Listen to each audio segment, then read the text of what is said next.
Good morning, friends. Dr. Devashish with you again. Today, let's talk about Corona today and beyond. Before we step into the future and talk about beyond the times of Corona, let us just have a small, cursory, introspective look at the present. From a medical point of view, as we all know, that all over the world, hundreds of trials are going on to find a cure for Corona.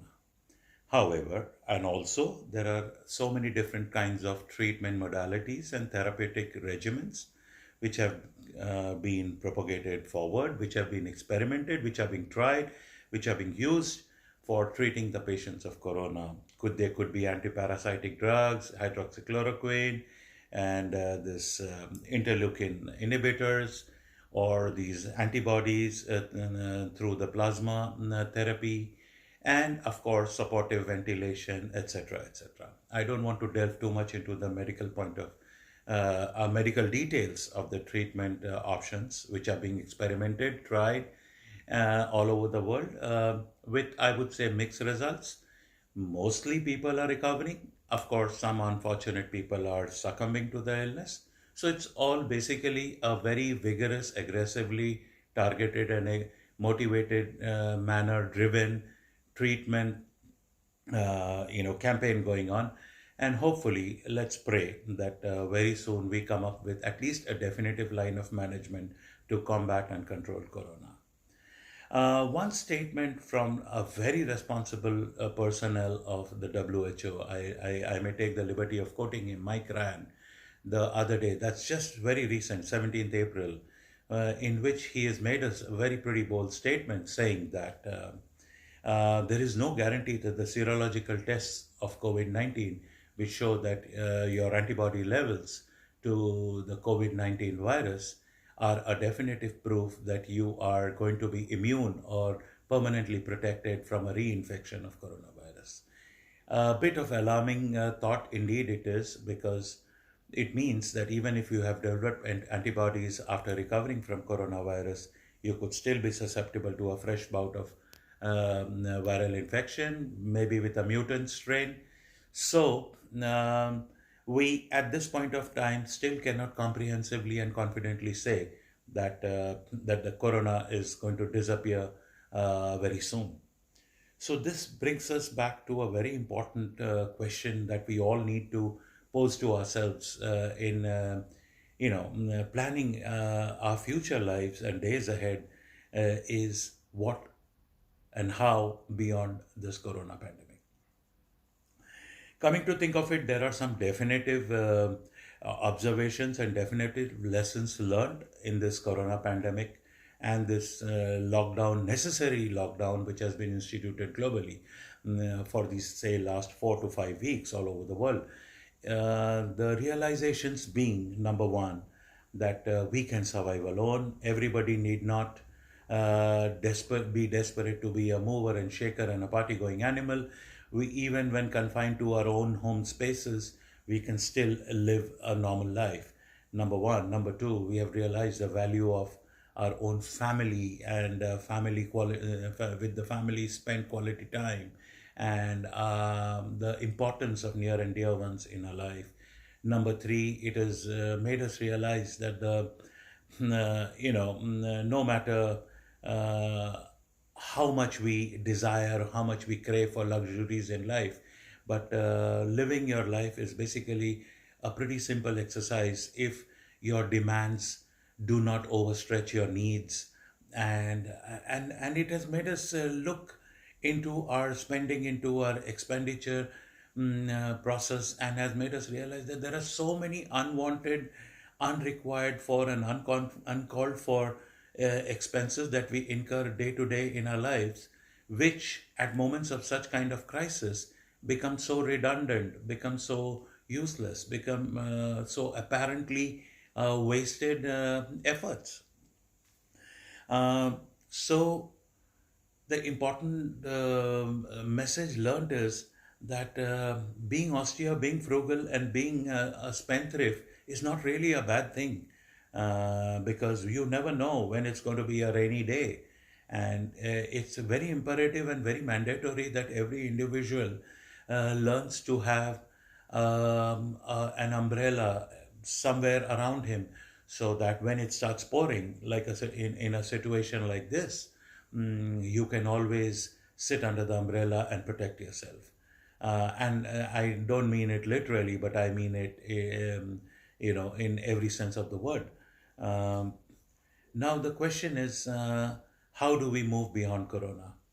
Uh, After this Corona aftermath, which I don't think is going to be a very near future happening, because by the time the virus gets completely understood and its ramifications completely grasped, and its containment definitely designed, it's going to be a while. Our lives are definitely going to change.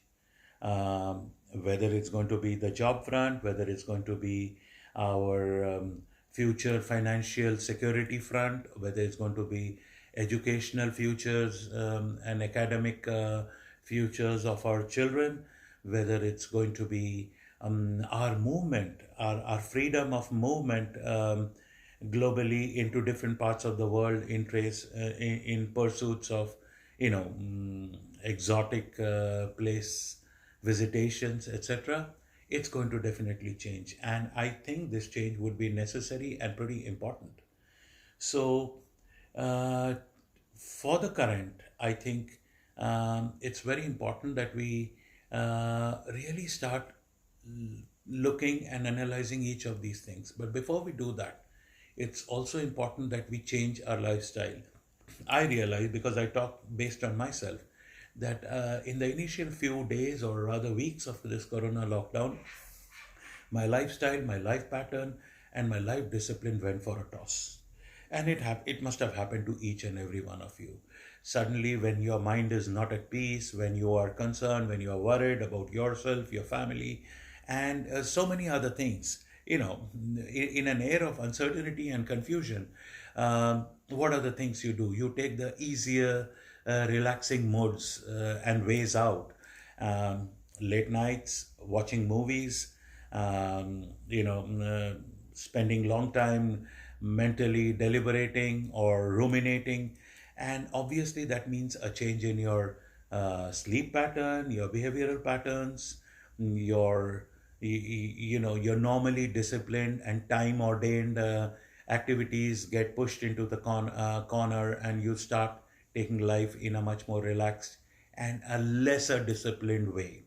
uh, my dear friends, it was good to indulge ourselves for these few weeks, but now I think it's time to sit up, rub our eyelids, and face life with a realistic point of view again. I think first and most important thing is to get the discipline back in our life, whether it was an exercise program, whether it was getting up on time, whether it was living your day-to-day life in a coordinated and disciplined manner, which helped you to reach your goals, meet your targets, achieve your assignments, and it's slowly you need to gear back into normalcy. That's one. Number two, it's also a time to introspect and decide what is essential, what is not. You must have definitely realized which are the areas where you were spending without realizing that whether it's worthwhile or not. I think you need to make a checklist of all those areas, and you need to tick them off and decide for the future that they should be kept in abeyance until mandatorily required.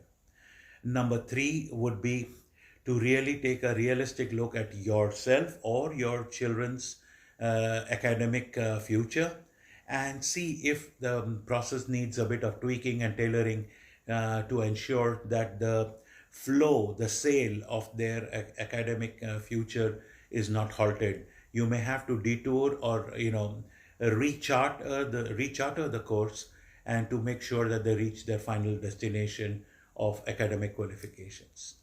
There are a lot of issues that I want to talk about, so I'm going to break up this disposition into parts. So let's say this is end of part one. Thanks for listening to me, and do not get offended, because even I, like you, am a human being, and I believe, as I have been telling in my earlier video narratives, that it helps a lot to speak out. It helps a lot to express yourself because then it releases the pent up fear, and that's what I'm attempting to do. Hope you can identify your own feelings with mine, and please do care to put your comments and suggestions back, good or bad. I welcome every suggestion, and maybe we can collectively evolve a better way to sustain our future existence after the corona. Thank you, dear friends. Have a nice day ahead.